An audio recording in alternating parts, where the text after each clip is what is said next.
Excusez-moi, je cherchais des réponses à l'haricot avec une spécialiste. Non, mais d'abord, merci, Monsieur le Ministre, d'être ici aujourd'hui. Alors, ça a été dit par mes collègues, mais moi, je ne vais pas m'étendre sur ça. Finalement, oui, il n'y a pas... Je sais être gentil, mais je sais être un peu désagréable. Parfois, pas souvent. Mais en tous les cas, c'est vrai qu'il n'y a pas 4 mois que vous êtes là, enfin quelques mois. Il y a quand même 7 ans, ouais, une semaine. Il y a quand même 7 ans que vous gouvernez le pays avec vos amis. Donc ce n'est quand même pas, vous n'êtes pas nouveau, évidemment, et ça a été rappelé par mes collègues. Moi, je vais être rapide parce que finalement, il y a beaucoup de choses qui ont été dites et que je partage. Moi, j'ai une question, Monsieur le Ministre, notamment sur le médico-social, parce que finalement, nous pourrions ici parler des heures et des heures, parce qu'on a tellement de problèmes à soulever, qu'ils soient sur les EHPAD, sur la protection de l'enfance. Voyez-vous, moi, dans mon département, j'ai 7000 enfants placés dans le Pas-de-Calais, et on ne trouve plus d'assistante familiale. Et vous avez vu dernièrement le scandale dans la presse de ce qui s'est passé dans le département du Nord, suite à des enfants qui ont été placés dans des familles qui n'avaient même pas l'agrément. Mais je l'ai déjà dit à plusieurs reprises. Donc, moi, je pense qu'il y a quand même un point commun entre tout ce que l'on dit, que ce soit sur la protection de l'enfance, sur l'aide à domicile, sur les EHPAD. Et vous l'avez fort bien dit, vous avez des places disponibles, mais il n'y a plus de vocation. C'est ce que vous avez dit. Et moi, je suis d'accord avec vous. Vous voyez, parfois, je suis d'accord. Mais justement, s'il n'y a plus de vocation, il faut peut-être se poser les questions du pourquoi il n'y a plus de vocation. Nous le savons, et les uns et les autres.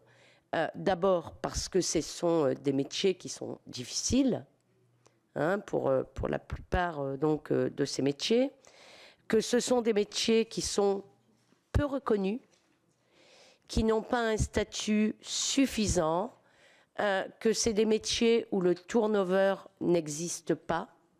Par exemple, quand on est aide-soignante et dans une EHPAD, eh bien, il est bien rare, quand on fait une demande pour aller dans un autre service, que celle-ci soit acceptée. Ce n'est pas toujours le cas. Et donc, il faudrait travailler à ça, je pense, au turnover, parce qu'il y a une fatigue psychique, une fatigue psychologique, excusez-moi, une fatigue physique aussi, parce que c'est des métiers difficiles, mais il y a aussi la revalorisation des salaires. Il y a la revalorisation des salaires. On ne peut pas avoir une vocation, avoir des métiers aussi difficiles et aussi pénibles, et j'aimerais dire aussi peu payés. Voilà.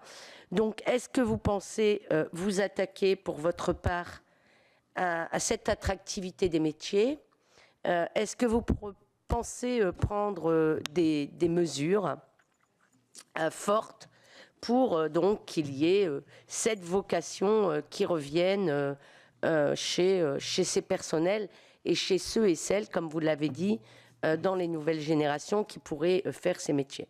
Et moi, là, ce n'est pas une question, mais je pense juste qu'il nous faut trouver, parce que vous l'avez dit, hein, sur les EHPAD, lorsque vous interrogez les gens, elles souhaitent rester chez elles, mais rester chez soi, ça veut dire avoir des moyens qui soient mobilisés.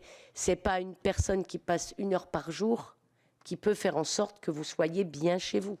En plus, les logements ne sont pas toujours adaptés, etc. Moi, je vis dans le bassin minier. Je peux vous dire que les logements miniers ne sont absolument pas adaptés. Donc, il faut travailler à la question des logements, je pense.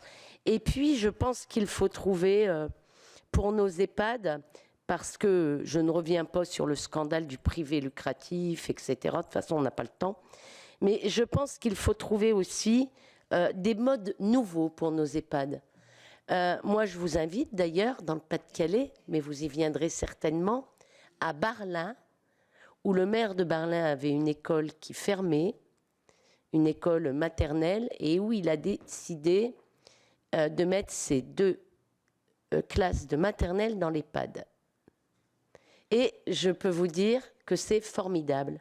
Au début, les personnes âgées avaient peur de ce qui pouvait se passer avec les enfants, mais elles mangent ensemble, elles vivent ensemble, et au contraire, ça redonne finalement confiance aux anciens qui sont ravis aujourd'hui, quelques mois après cette expérience d'avoir contact avec des enfants, et à ces enfants, ça leur apporte un regard nouveau, et aux parents aussi.